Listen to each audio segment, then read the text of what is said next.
Daily news, daily fun, daily money income కోసం hit TV app ని download చేసుకోండి. ఇటీవలి కాలంలో పీరియాడికల్ మూవీస్ తీయడంలో సక్సెస్ రేటు సాధించిన సంస్థ ఇప్పుడు ఛాంపియన్ పేరుతో తెరపైకి వచ్చింది.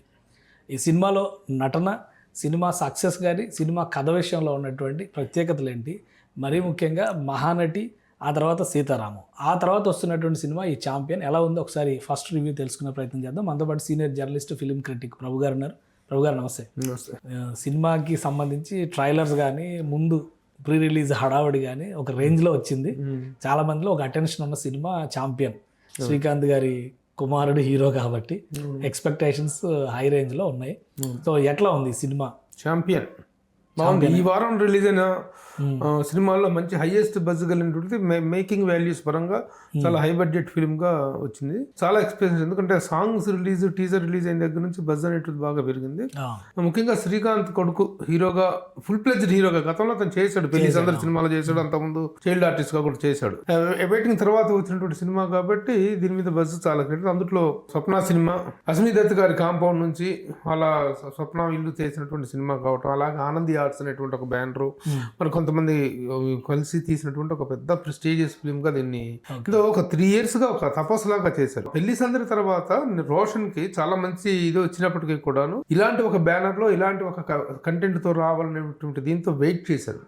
ఆ వెయిట్ చేసి వచ్చినటువంటి ఆ రిజల్ట్, దాని తాలూకు ఇది మొత్తం చక్కగా కనిపించింది. నిరీక్షణ ఫలించినట్టేనా ఏంటి అసలు ఇతివృత్తం ఏంటి? పీరియాడికల్ బ్యాక్ డ్రాప్ అంటున్నారు. సో ఎప్పటి కదా ఏంటి ఇందులో ఉన్న స్పెషాలిటీస్? పీరియాడికల్ బ్యాక్ డ్రాప్ అంటే 1947 ఇండిపెండెన్స్ వచ్చిన తర్వాత ఒక నైజాం నవాబు దాన్ని విలీనం చేయను, హైదరాబాద్ను సొంత సంస్థానంగా, పాకిస్తాన్ లాగా హైదరాబాద్ను కూడా ఇదిగా చేసుకుంటాం అనేటువంటిది డిక్లేర్ చేసిన సర్దార్ వల్లభాయ్ పటేల్ తీసుకున్నటువంటి సైనిక చర్య ఆ మధ్య కాలం నాటి సినిమా.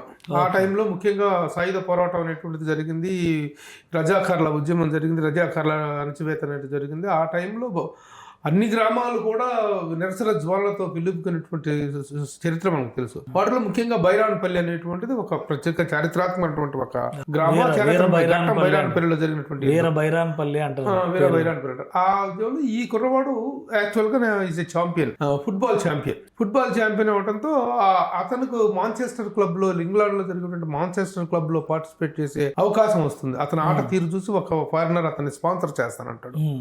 అయితే అక్కడికి వెళ్ళాలి అనేటువంటిది అతని ఆకాంక్షకి ఇతని తండ్రి ద్వారా ఒక చిన్న అవరోధం ఏర్పడింది. ఇతని తండ్రి మిలిటరీలో పనిచేస్తూ బ్రిటిష్ వాళ్ళకు వ్యతిరేకంగా చేశాడని చెప్పేసి అతన్ని సస్పెండ్, రాజద్రోహం కింద అతన్ని చేసినటువంటి చరిత్ర ఫ్యామిలీ. అందువల్ల ఇతన్ని అక్కడికి వెళ్ళడానికి అవకాశం లేనటువంటి పరిస్థితి. ఇతనికేమో లక్ష్యం, జీవిత లక్ష్యం మాంచెస్టర్ క్లబ్ లో ఆడాలి, ఇంగ్లాండ్ వెళ్ళాలనేటువంటి ఆ లక్ష్యం నెరవేర్చడం కోసం ఒక దొడ్డిదారిని ఎంచుకుంటారు. ఒక మా ఆయుధాల స్మగ్లింగ్ లాంటి దొడ్డిదారి ఎంచుకొని ఆ ఆయుధాలు తీసుకెళ్తూ ఉండగా దారి తప్పి బైరాన్పల్లి వెళ్తారు. అతను పక్కన ఫ్రెండ్ ఇద్దరు ఆ బైరాన్పల్లి వెళ్తే, ఆ బైరాన్పల్లిలో జరుగుతున్నటువంటి అప్పటికి ఉద్యమం ఒక తీవ్ర స్థాయిలో ఉన్న నేపథ్యంలో ఆ బైరాన్పల్లిలో ప్రతి ఇల్లు ఒక రగిలే అగ్నిజ్వాలలాగా ఉంటుంది. అలాంటి పరిస్థితుల్లో ఆ ఊర్లో ఎంటర్ అయిన వాళ్ళు మళ్ళీ ఎలా తిరిగి వచ్చారు, ఆ బైరాన్పల్లిలో జరిగినటువంటి సాయుధ పోరాటంలో వీళ్ళు ఎలా బలవత్కర పరిస్థితుల్లో పార్టిసిపేట్ చేయాల్సి వచ్చింది అనేటువంటిది మిగతా. అంటే ఇప్పుడు ఇందులో ఒక వైపు ఏమో స్పోర్ట్స్ జానర్ కనిపిస్తుంది, ఒక వైపు ఏమో వార్ మూవీ లాగా కనిపిస్తుంది, పీరియాడికల్ బ్యాక్ డ్రాప్ ఉంది. సో వీటన్నిటిని సెట్ చేయడంలో సినిమా చూస్తే ఎలా అనిపించింది? చాలా వండర్ఫుల్ ఫీజింగ్ అది. డైరెక్టర్ ప్రదీప్ అద్వైతం ఆ కథని నరేట్ చేసిన విధానం చాలా బాగుంది. ఎందుకంటే ఇది ఫిక్షన్, ఈ క్యారెక్టర్స్ అన్ని ఫిక్షన్.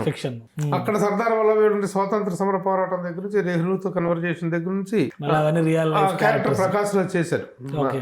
సర్దార్ వల్లభాయ్ క్యారెక్టర్, ఆ క్యారెక్టర్ అక్కడ నుంచి ఒక చరిత్రలో నుంచి ఫిక్షన్ ని ఫ్యూజ్ చేసుకుని ఆ క్యారెక్టర్స్ నడిపించే తీరు చాలా అద్భుతంగా ఉంది. Wonderful freezing. సో ఎక్కడ బోర్ కొట్టదు, ఇదేదో మనకు తెలిసిన కథలాగా అనిపిస్తుందా?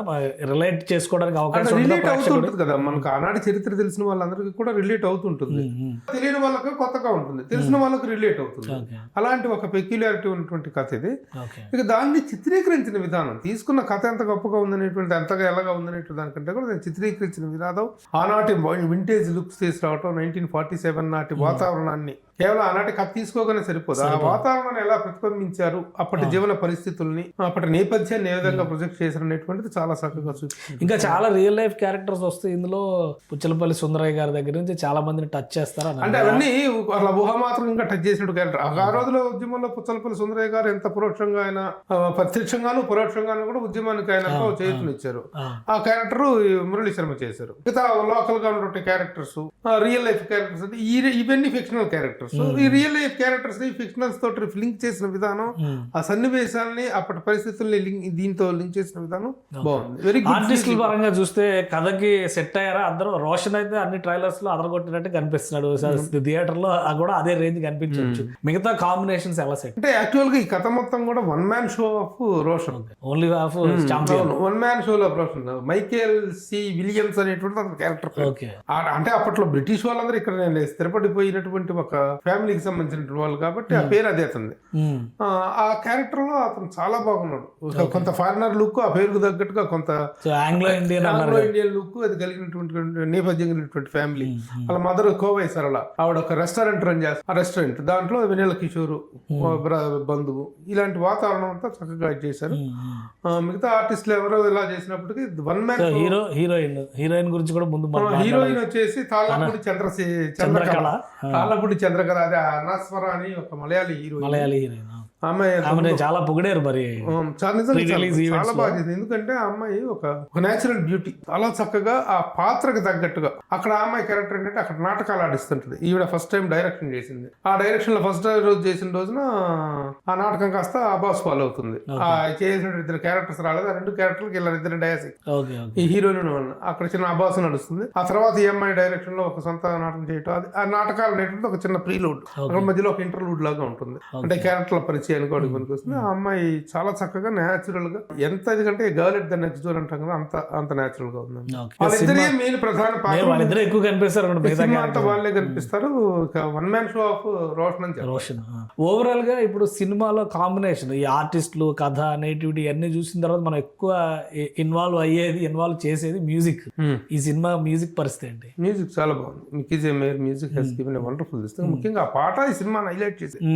మంచి ట్రెండ్ అయింది కదా, మంచి ట్రెండ్ అయింది సాంగ్. ఆ సాంగ్ ఈ సినిమాని హైలైట్ చేసింది. దానికి వచ్చిన వ్యూవర్షిప్ ఆ సినిమాకు ఒక మంచి ప్రీ రిలీజ్ బజ్ క్రియేట్ చేసింది.